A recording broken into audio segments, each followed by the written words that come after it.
वेग, विश्वास आणि सत्याची ताकद. MB न्यूज, आपली बातमी, आपलं सत्य. नगर परिषदेनं मराठा भवनसाठी परळी शहरामध्ये जागा दिलेली आहे. वैद्यनाथ ज्योतिर्लिंगाच्या बाजूला एक त्या ठिकाणी स्मशानभूमी आहेत आणि बाजूला वेताळ मंदिर आहे. तीर्थ जे आहे वैद्यनाथ मंदिरचं त्याच्या बाजूला एक 28 गुंठे जागा दिल्याचं त्यांनी अधिकृत पत्र दिलेलं आहे. त्याचा जावक क्रमांक 862/2026 कार्यालय नगर परिषद परळी जिल्हा बीड दिनांक 14/5/2026 अशा अनुषंगाने एक पत्र दिलेलं आहे त्यांनी.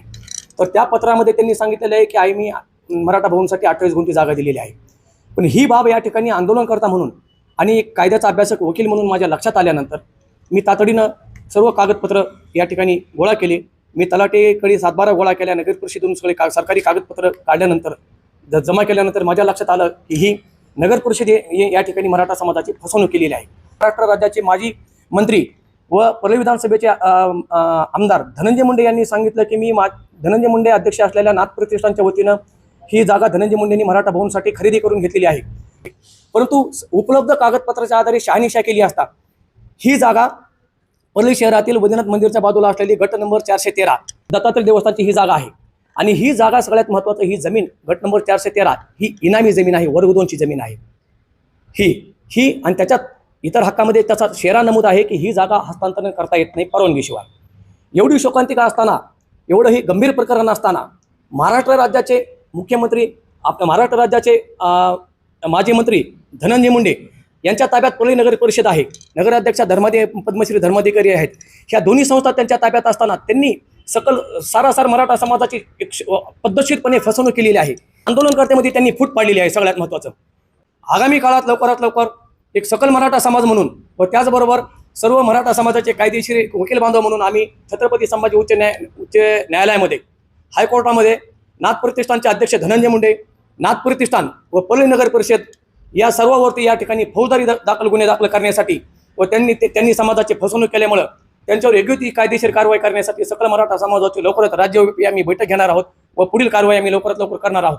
व त्याचबरोबर मी आता लागलीच आंतरवली सराटी येथे मराठा संघर्ष योद्धा मनोज जरांगे पाटलाची भेट घेऊन त्यांना या ठिकाणी ही वस्तुस्थिती सांगणार आहोत. धनंजय मुंडे, नाथ प्रतिष्ठान व नगर परिषद यांच्यावरती तात्काळ योग्य ती कायदेशीर कारवाई करण्यासाठी आम्ही छत्रपती संभाजीनगर उच्च न्यायालयामध्ये म्हणजे योग्य ती कायदेशीर कारवाई दाखल करणार आहोत व त्यांच्या विरोधात या ठिकाणी आंदोलन करणार आहोत. सर्वात महत्त्वाचं की ही जागा जे दत्त मंदिरचे म्हणतायत ते एकदम बरोबर आहे.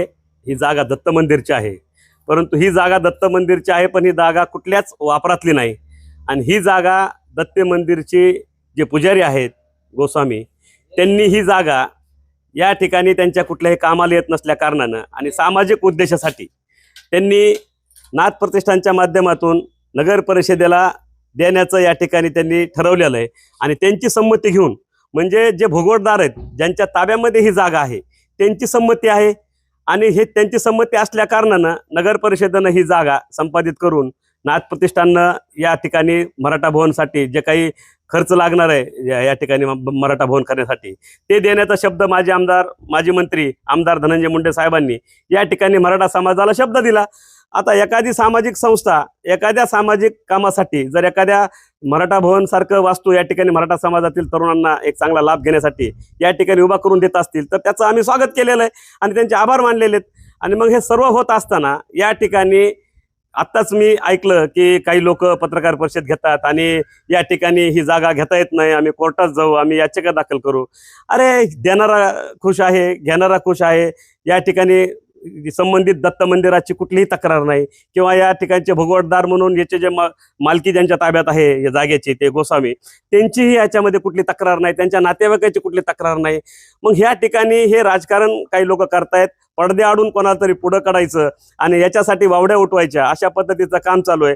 या ठिकाणी मी एकच सांगतोय की माजी मंत्री आमदार धनंजय मुंडे साहेब या ठिकाणी जो काही गेल्या 1-2 वर्षापासून जे जातीवादाचं पेव या अशा लोकांनी या ठिकाणी पेरलेले आहेत आणि जातीवाद फोफावलेला आहे, ते जातीवाद कुठंतरी थांबवण्याचं काम याच्या माध्यमातून होणार आहे. मराठा समाजाचा द्वेष म्हणून धनंजय मुंडेंकडं बदनामीचं राजकारण या लोकांनी केलंय आणि मराठा समाजासाठी धनंजय मुंडेंनी या ठिकाणी मराठा भवन उभा करून दिल्यानंतर त्यांचं या ठिकाणी तोंडात मारल्यासारखं त्यांना होणार आहे. म्हणून धनंजय मुंडेंनी कुठंतरी ते मराठा भवन त्यांनी देऊ नये आणि ते होऊ नये आणि झाल्यास त्यांना तोंडावर पडावं लागणार आहे. कारण बीड जिल्ह्यात मराठवाड्यात कुठंच मराठा समाजाला मराठा भवन नाही आणि ते बीडमध्ये आणि परळीत मराठा समाजासाठी धनंजय मुंडे करतायत. म्हणजे धनंजय मुंडे हे जातीवादी नाहीत, ही या ठिकाणी मॅसेज महाराष्ट्राला जाईल म्हणून त्यांना धनंजय मुंडेंच्या मार्फत या ठिकाणी मराठा भवन होऊ द्यायचं नाही, म्हणून त्यांची ससेहोलपट होते. ते राजकारण करतायत. त्यांच्या राजकारणाला मी तर विनंती करणार आहे की त्यांच्या जे काही राजकारण पडद्याआडून करायले त्यांना काही चुकीची माहिती देऊन या ठिकाणी कोर्टात जाण्याची भाषा वल्गना करतायत.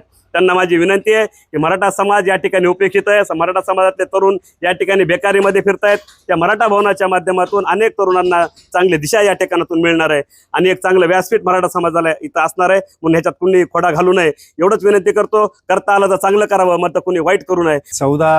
कालच्या 14 मेला आपल्याकडे नगरपालिका यांनी नगरपालिकेकडून मराठा भवनसाठी जागेचं पत्र दिलं आणि खूप दिवसाची प्रलंबित मागणी होती आणि ती पूर्णत्वास जाण्याकडे आशादायी चित्र दिसलं. आणि आता आपण जे म्हणताय अर्जुनराव सोळंके यांनी आक्षेप घेतला वगैरे, ते सुद्धा आमच्यासोबत आंदोलनामध्ये होते. नगरपालिकेचं पत्रसुद्धा ते कायदे तज्ज्ञ म्हणून ते पाहत होते. ते पत्राकडे कसं त्याचं शब्दांकन असावं वगैरे स्वतः ते बसलेले होते. पत्र घेताना ते होते, आंदोलनामध्ये होते. आणि अचानकच त्यांनी असे आरोप करावे हे मराठा समाजाचं दुर्दैव आहे. कारण नगरपालिका कशी देतीये, नाथ प्रतिष्ठान काय करतंय, माजी मंत्री विद्यमान आमदार धनंजय मुंडे साहेब हे कसं देत आहेत, ह्याच्यासाठी थोडा वेळ घेणं गरजेचं आहे. कारण कुठल्याही कागदपत्रासाठी जर हस्तांतरण व्हायचं, दानपत्र व्हायचं, ह्या प्रक्रियेला आपण वेळ द्यावा लागेल. आणि थोडासा वेळ दिल्याच्या नंतर 15 दिवस, महिना, दीड महिना वेळ दिल्याच्या नंतर जर ते आपल्याला देऊ नाही शकले तर निश्चितच आपली फसवणूक म्हणता येईल. परंतु सगळ्या प्रक्रिया सुरू आहेत. दानपत्राच्या प्रक्रिया ते करतायत, हस्तांतरणासाठी त्यांचे सर्व कार्यकर्ते पाहतायत, नगरपालिका पाहते. इकडे जागेचा ताबा दिला, तिकडे बोर्ड लागला, आज बोरची मशीन येत आहे, तिकडे ऑफिसचं म्हणजे सगळ्या प्रक्रिया सुरू आहेत. आणि मग मध्येच हे का करावं, मलाही तो प्रश्न पडतोय. आणि ह्याच्यामध्ये श्रेय घेण्याचा वगैरे कुठंच काही प्रश्न नाही. आमची प्रांजळ भावना आहे की समाजासाठी एक भवन असावं आणि त्या दृष्टीनं ना आम्ही राष्ट्रवादीचे आहोत ना कोण्या पक्षाशी निगडीत आहोत, समाजकार्य आम्ही करतोय. म्हणून आम्हाला राजकारण पण करायचं नाही, आमचा द्वेषही नाही आणि त्यांचं समर्थनही करत नाहीत. आणि जरूर मुंडे साहेबांकडे हे जरांगे पाटलांकडे त्यांची जाण्याची इच्छा आहे, निश्चित जावं. जरांगे पाटलांना हे हस्तांतरण झाल्याचा हा सुद्धा विषय माहीत झाला आहे. आणखी त्यांना काही बोलायचं असेल तर ते त्याचं स्वातंत्र्य आहे, परंतु मराठा भवनला आडवं येऊ नये एवढी माझी प्रांजळ